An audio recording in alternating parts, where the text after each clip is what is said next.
Marcel Farba Maroun tey tàggat yaram la ñuy waxtaanee ak équipe nationale bu football. équipe nationale football bu Sénégal bi nga xamante ne nag actualité oblige. ndaxte à l'origine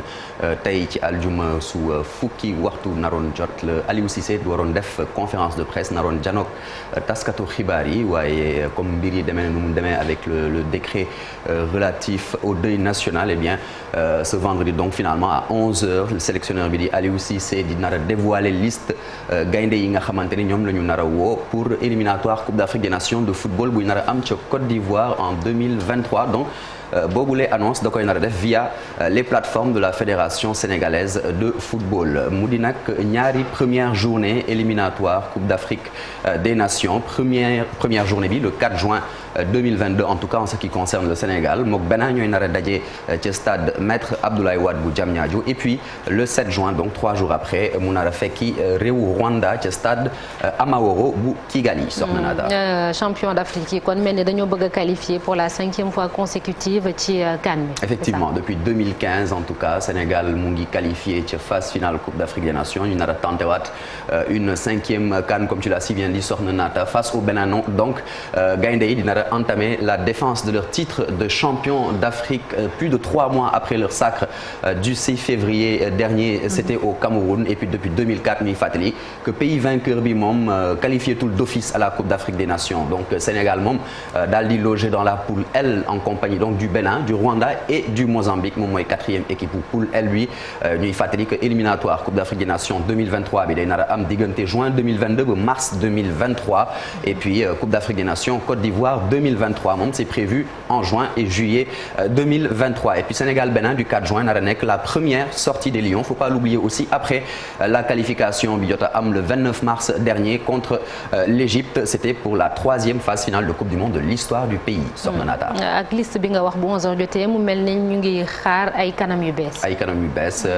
ñett ba ñeent ñu ngi ciy en tout cas ñu ngi ciy waxtaanee ay kanam yu bees yi nga xamante ne dañuy nar a rejoindre la tanière pour la première fois à l'occasion donc des 2 matchs prévus en ce mois de juin qui arrive donc Iliman Ndiaye moom nga xamante ne Rouen ca France la daal di judo de père sénégalais moom milieu offensif âgé de 22 ans bu ñu xoolee nag liste bi ay jeunes ay xale yu ndaw rek la ñuy woo à partir de 20 ans jëm tuuti kaw donc lui Iliman Ndiaye di joué Sheffield United dugal lu toll ci juróom ñaari but saison bi en D2 anglaise donc en Ligue 1 plus précisément il y a également Demba Seck mi nga xamante ne moom il est natif de Guédiawaye moom ailier de 21 ans la recruté en janvier dernier par le Torino en provenance de Spal mu daal di def juróom benn apparition en Serie A en cette 2e partie de saison Alpha Djounkou tamit bi nga xamante ne moom Grenade le bokk waaye dañ ko daal di prêter réserve bu FC Barcelone moom latéral droit bu ñaar fukki at la moom mës nañ ko woon nag ca sélection bi waaye daanaka dugul woon pour football premier match am boobu muy espérer justement honorer sa première cape si bien sûr il est convoqué on en parle également Ismaël Jacobs bi nga xamante ne moom c'est un natif de Cologne en Allemagne tamit Christian Gomis natif de Dakar moins connu quand même défenseur central de 23 ans de évoluer ci club bi nga xamante ne moom mooy Lokomotiv Plovdiv c'est en première division en Bulgarie plus précisément soxna Nata. après Marcel ginnaaw ñu bees ñi ñu taxaw tuuti ci ñi nga xam ne dañoo am ay gaañu waaye ñi fas yéene delluwaat itam ci tanière bi. exactement le point li nga xamante ne moom mooy les blessés et également les revenants ki ñeenti joueurs nag la ñuy wax ne ñoom ñooy nar a manqué à l'appel ku mel ni Bouna Sarr ou Saliou Ciss Bouna Sarr si c'est plus confirmé Saliou Ciss moom ça l'est moins ndax ñenn ñi ñu ngi wax ne il sera finalement convoqué d'autres disent que malgré ça que à cause de sa blessure au tendon rotulien du genou loolu nar a tax Aliou Cissé du ko nar a convoqué toujours en est-il que Bouna Sarr moom c'est sûr qu'il ne sera pas de la partie Bamba Dieng moom tamit avec son problème de cuisse fan yi la ko dippee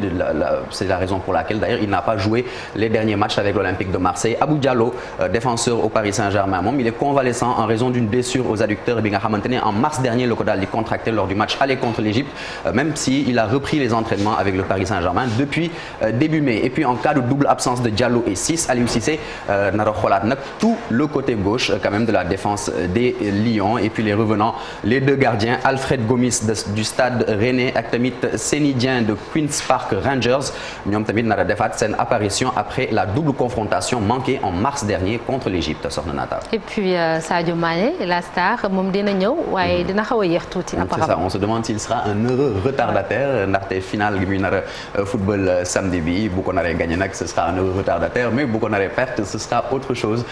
donc ñuy fàttali que les Lions devraient commencer le rassemblement dimanche prochain donc à Diamniadio même si fédération sénégalaise de football communiqué gul ci li nga xamante ne moom mooy date bi ak lieu boobu les regroupements mu nar a donc nekk benn rassemblement qui devrait donc enregistrer l'arrivée tardive de Sadio Mané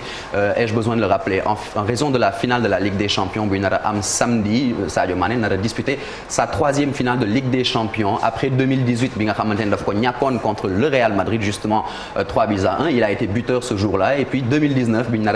ñu gagné woon contre Tottenham 2-0 donc Sadio Mané di rejoindre ku mel ni Samuel Eto'o au classement des Africains yu disputé le plus de finales de Champions League donc ñuy fàttali que l'ancien attaquant camerounais quand même moom gagné na ñetti finales yi mu jot a joué en 2006 et 2009 avec le FC Barcelone et puis en 2010 avec l'Inter Milan mu nar a nekk nag la 5e finale d'affilée de Ligue des Champions bi nar a impliqué au moins un Sénégalais ndaxte 2018 comme je le disais Sadio Mané joué na finale 2019 tamit 2020 on se rappelle PSG Bayern avec cette finale perdue par le Paris Saint-Germain Idrissa Gana Gueye et Abdou Diallo 2021 Edouard Mendy un heureux gardien Edouard Mendy donc qui avait gagné avec Chelsea bilan donc 2 finales perdues et puis 2 finales gagnées pour nos Lions on espère que ce sera une 3e finale gagnée cette fois-ci également. Inch'Allah on l'espère bien on croise les doigts encore une fois Martial Farba Maroun merci beaucoup léegi dañuy jàll ci leneen muy de quoi est-il le nom.